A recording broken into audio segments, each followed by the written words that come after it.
Hi, my name is Isaac Thomas. I work at K&P and I'm a journeyman plumber. Hi, my name is Steven Stormer. I've been at K&P since 2017. I'm the service plumbing manager.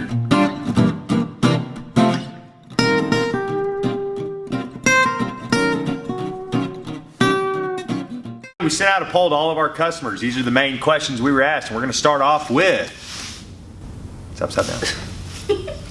What is the easiest thing homeowners can do to avoid a huge plumbing bill? If you notice your water bill is high, probably call a plumber to avoid a big slab leak. What causes low pressure and when it's a plumbing issue versus a city issue? So there's multiple things that could cause low water pressure. One of them could be that you have a failed PRV in your yard. A lot of the times homeowners actually do have them and they're covered up. A box was never put in to where they can access it. And then also too, whenever the city does a spot repair on the main water line feeding your entire block, what can happen is debris can feed its way into your line and get caught into your aerators on your faucets. Sometimes we have seen them clog up your hose bibs outside as well as your shower valves. What's the one plumbing mistake homeowners are way too confident about? Probably don't have roots inside their main line. That is true. We hear that a lot. What's the number one sign you should call a plumber before it turns into a disaster? Kind of piggyback what you said earlier. If you do have a high water bill, it's really smart to get out there and check to make sure you don't have any wet spots in your grass. Make sure that you aren't feeling, a hot place on the floor in your house. That can indicate that you do have a hot water slab leak. Also, take into consideration the age of your water heater. That can be a very detrimental thing that can happen to your house, especially if it's in the attic. Another thing is going to be water spots on your ceiling. A lot of people think it's not really that big of a deal. It was wet at one point and then now it's kind of dried up. That does indicate that you have had a leak before there, so that's definitely something you want to get checked out. How often should water heaters really be flushed or serviced? Every 6 months.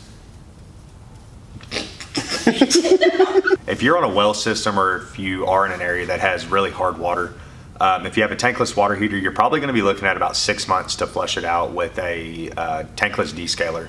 It takes about an hour to get it done. Now, if you do have a tank, we do recommend once a year because what can happen is inside of the tank is the sediment will slowly build up to where it can potentially hit your element, which can fry one of them to where your water heater is working tremendously harder. It's just not going to produce as much as it used to. So about every year you want to get that done. If you have standard, just typical water. Now, like I said, if you have hard water, you're going to look at about 6 months needing to have that done. All right, Isaac, for the last question of the day. Can't wait. Are flushable wipes actually flushable, or is that a lie? Oh, that's the worst thing I've ever heard. Definitely can flush, but will clog your main line. Yeah, I flush them at my house all the time. And I do have problems with it. You have a shorter run than most people to your septic. Yeah. To the city, especially on older homes, like if there's possibly a break you don't know about with roots, those things would get caught up really quick. So even on the packages that say flushable, you would say don't flush them. Well, they don't dissolve like tissue, so no. That's all we have for you today, folks. Look forward to seeing you again. Thank you, and have a beautiful day. Love you. Stay classy, San Diego. All right. There you go. Okay. I don't think it really goes well.